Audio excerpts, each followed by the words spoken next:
Hello दोस्तों, हिंदी में Ravi Sunidhi channel में आपका स्वागत है। कैसे हैं आप सब। आज की वीडियो में हम हिंदी की गौण विधाओं में से आत्मकथा के बारे में जानेंगे। प्राचीन संस्कृत आत्मकथा साहित्य से लेकर आधुनिक तक के सफर के बारे में ज्ञान प्राप्त करेंगे। इससे पहले आप हिंदी में रवि सुनिधि चैनल के साथ जुड़े रहने के लिए चैनल को सब्सक्राइब कीजिए और यूट्यूब के बेल आइकन को क्लिक कीजिए, जिससे हमारी नई वीडियोज के आपको समय समय पर नोटिफिकेशन मिलते रहें। चलिए आइए दोस्तों देखते हैं हिंदी की गौण विधा आत्मकथा। इसमें सबसे पहले हम इसका परिचय लेंगे। साहित्य की अन्य विधाओं की भांति आत्मकथा एक महत्वपूर्ण विधा है, जिसमें रचनाकार आत्म अवलोकन करते हुए स्वयं अपने जीवन का मूल्यांकन करता है।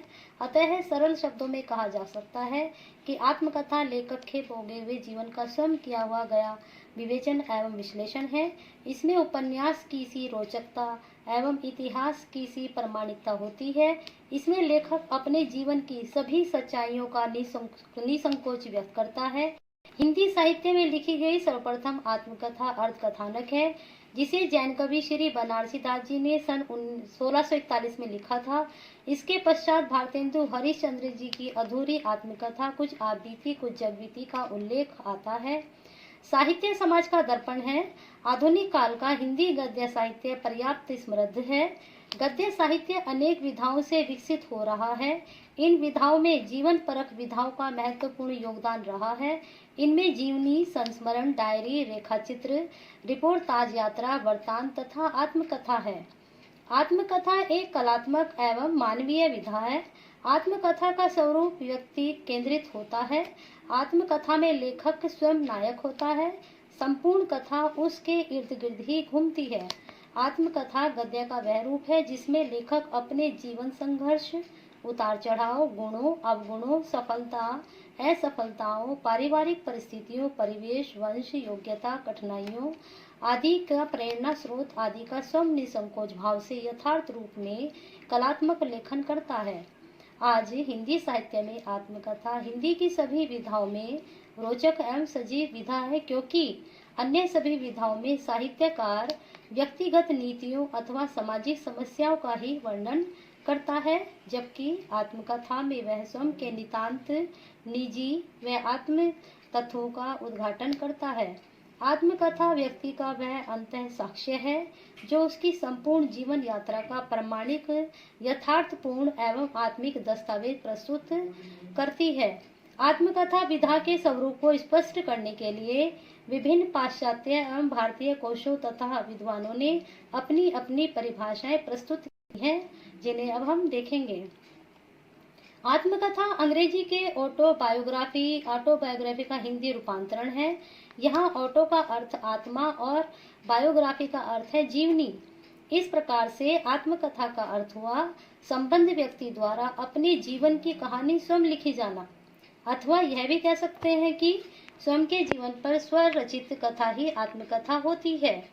नंबर 1, आधुनिक हिंदी शब्दकोश में आत्मकथा शब्द स्त्रीलिंगी संज्ञा में दिया गया है तथा उसका अर्थ स्वयं द्वारा लिया गया जीवन चरित्र, जीवनी, आपबीती, आत्मकहानी। आत्मकथा शब्द मूलतः अंग्रेजी शब्द ऑटोबायोग्राफी के हिंदी अनुवाद के तौर पर स्वीकृत किया गया है।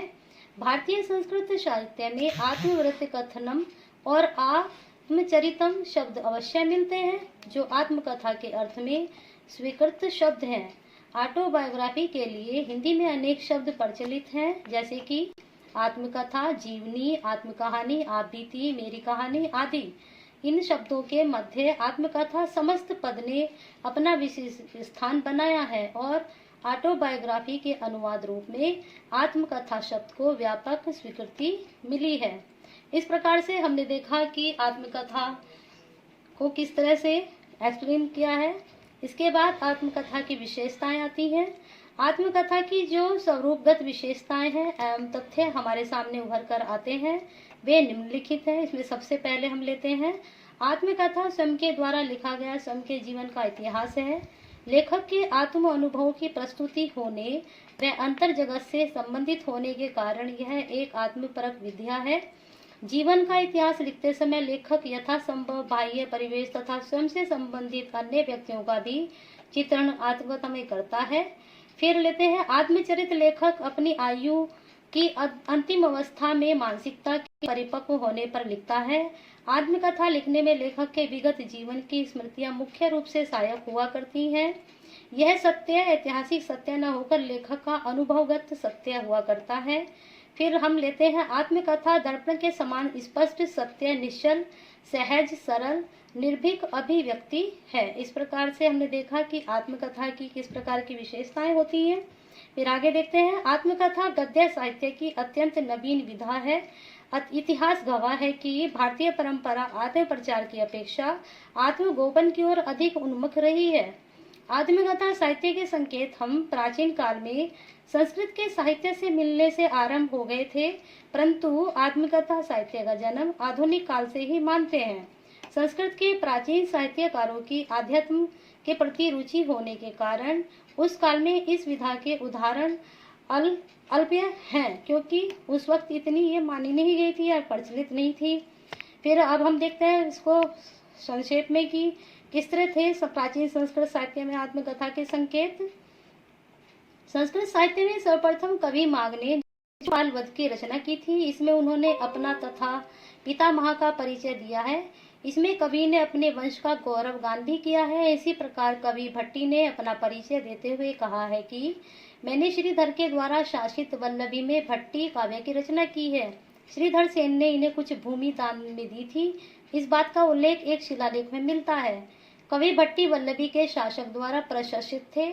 इसके पश्चात महाकवि बाण में आत्मकथा की प्रवृत्ति मिलती है। बाणभट्ट द्वारा रचित हरिश्चरित और कादम्बरी दोनों में ही उन्होंने अपने जीवन की कुछ घटनाओं का उल्लेख किया है। इसमें उनके बचपन, देशाटन, परिवार एवं उनकी ज्ञान पिपासा का वर्णन है। हरिश्चरित्र को गद्यमय चरित्र प्रधान ग्रंथ कहा गया है। इसमें सुप्रसिद्ध साहित्य मनीषी की बहुमुखी प्रतिभा की झलक दिखाई देती है। महाकवि बाण के पश्चात महाकवि श्री भवभूति ने महावीर चरित्र की रचना की। इन्होंने अपना पर्याप्त परिचय अपनी कृतियों के प्रारंभ में दिया है। कवि का पहला नाम श्री नीलकंठ है। इनका जन्म 8वीं शती के प्रथम पाद में हुआ था। इस प्रकार संस्कृत साहित्य में आत्मकथा के जो छुटपुट विवरण मिलते हैं वे आत्मकथा विधा की पूर्ति नहीं करते हैं। फिर भी इन विवरणों से इतना तो स्पष्ट है कि उस काल में भी स्वयं को व्यक्त करने की इच्छा विद्यमान थी। फिर आधुनिक काल में आत्मकथा किस तरह से प्रवेश हुआ और किस तरह से उसकी प्रगति हुई। आधुनिक युग में भारत में अंग्रेजी का शासन होने के कारण भारतीय जनता पर पाश्चात्य सभ्यता का प्रभाव पड़ने लगा। इस युग में राष्ट्रीयता की भावना का विकास होने लगा। हिंदी साहित्य में भी पद्य के साथ साथ गद्य का भी विकास हुआ। इसी समय साहित्य में नई विधाओं, आत्मकथा, संस्मरण, रेखाचित्र, डायरी आदि का आगमन हुआ। यह काल आत्मकथा लेखन के लिए काफी समृद्ध रहा है। इस काल की आत्मकथा को हम 4 भागों में बांट सकते हैं। सबसे पहले हम लेते हैं पूर्व भारतेंदु एवं भारतेंदु युग में आत्मकथा। यह काल हिंदी आत्मकथा साहित्य के उद्भव और विकास का काल है। अध्ययन की दृष्टि से इस काल की आत्मकथाओं को 2 भागों में बांटा जा सकता है। द्विवेदी युग में आत्मकथा। द्विवेदी युग हिंदी आत्मकथा साहित्य का उन्नयन काल है। इस युग का नामकरण आचार्य महावीर प्रसाद द्विवेदी के नाम के आधार पर किया गया है। जी आत्मकथा के महत्व को भली भांति समझते थे। इन्होंने साहित्यकारों को आत्मकथा लिखने के लिए प्रेरित किया। इस युग में मानवतावादी विचारधारा स्थापित हुई। इस भावना से प्रेरित होकर इस युग के साहित्यकारों ने स्वयं के व्यक्तित्व को जन जन तक पहुंचाने का सफल प्रयास किया।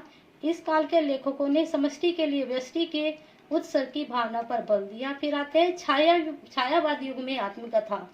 छायावादी युग में साहित्य की सभी विधाओं का विकास हुआ है। हिंदी गद्य साहित्य में अन्य विधाओं के साथ आत्मकथा साहित्य ने भी उन्नति की।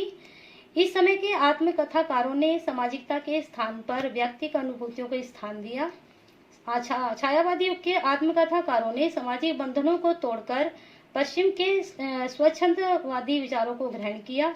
छायावादोत्तर युग में आत्मकथा साहित्य ने बहुत प्रगति की है। इस युग में साहित्यकारों के साथ साथ अनेक विशिष्ट व्यक्तियों ने भी अपनी कथाएं लिखी हैं। आज के युग में बहुत से व्यक्ति स्वयं को समाज के सम्मुख प्रस्तुत करना चाहते हैं। इस प्रस्तुति का एकमात्र साधन आत्मकथा ही है। दोनों दृष्टियों में खूब उन्नति की है। सब फिर लेते हैं मुख्य तथ्य। आत्मकथा से संबंधित मुख्य तत्वों पर आते हैं। इसमें सबसे पहले आत्मकथा हिंदी साहित्य लेखन की गद्य विधाओं में से एक है। आत्मकथा के केंद्र में आत्मकथाकार या किसी भी व्यक्ति विशेष के जीवन के विविध पहलुओं तथा क्रियाकलापों का विवरण होता है। आत्मकथा का हर एक भाग मानव की जिजीविषा तथा हर एक शब्द मनुष्य के कर्म क्रियाकलापों से जुड़ा हुआ होता है। न मानुषातय श्रेष्ठतर ही किंचित है, अर्थात मनुष्य से बढ़कर कुछ भी नहीं है। आत्मकथा के अंतर्गत आत्मनिरीक्षण, आत्म परीक्षण, आत्म अभिव्यक्ति आत्मकथा के द्वारा ही की जाती है। आत्मकथा के अंतर्गत सत्यता का विशेष महत्व होता है। यदि आत्मकथा में सत्यता नहीं होगी तो आत्मकथा उत्कृष्ट नहीं मानी जाएगी। इसके बाद हम देखते हैं नंबर 2। आज आत्मकथा लेखन विधा को अपना स्वतंत्र अस्तित्व प्राप्त है तथा हिंदी गद्य साहित्य में अपना स्थान स्थापित कर चुकी है। आत्मकथा यह आत्म व कथा के योग से बना है, जिसमें आत्मा का अर्थ है अपना स्वयं, निजी, स्वीकृत आदि। फिर लेते हैं आत्मकथा को परिभाषित करते हुए डॉक्टर श्याम सुंदर घोष ने लिखा है कि जब लेखक अपनी जीवनी सम लिखे तो वह आत्मकथा है। आत्मकथा के लिए हिंदी में आत्मचरित या आत्मचरित्र शब्द प्रयुक्त होते हैं। हिंदी साहित्य कोश के अनुसार आत्मचरित और आत्मचरित हिंदी में आत्मकथा के अर्थ में प्रस्तुत शब्द है और तत्वतः आत्मकथा से भिन्न नहीं है। इसी क्रम में डॉक्टर माजिदा असदवी लिखते हैं कि स्वयं लिखी अपनी जीवनी आत्मकथा कहलाती है। इसे दूसरे शब्दों में इस प्रकार कहा जा सकता है कि जब कोई कलात्मक साहित्यिक ढंग से अपनी जीवनी स्वयं लिखता है तब उसे हम आत्मकथा का नाम देते हैं।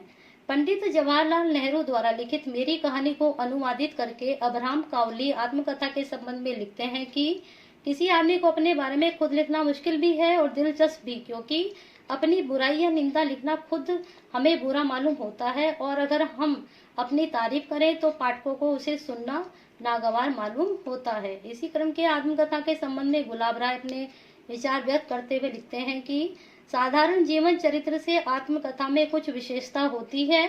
आत्मकथा लेखक जितनी अपने बारे में जान सकता है उतना लाख प्रयत्न करने पर भी कोई दूसरा नहीं जान सकता, किंतु इसमें कहीं भी स्वाभाविक आत्मश्लाघा की प्रवृत्ति बाधक होती है और किसी के साथ शील संकोच आत्मप्रकाश में रुकावट डाल सकता है।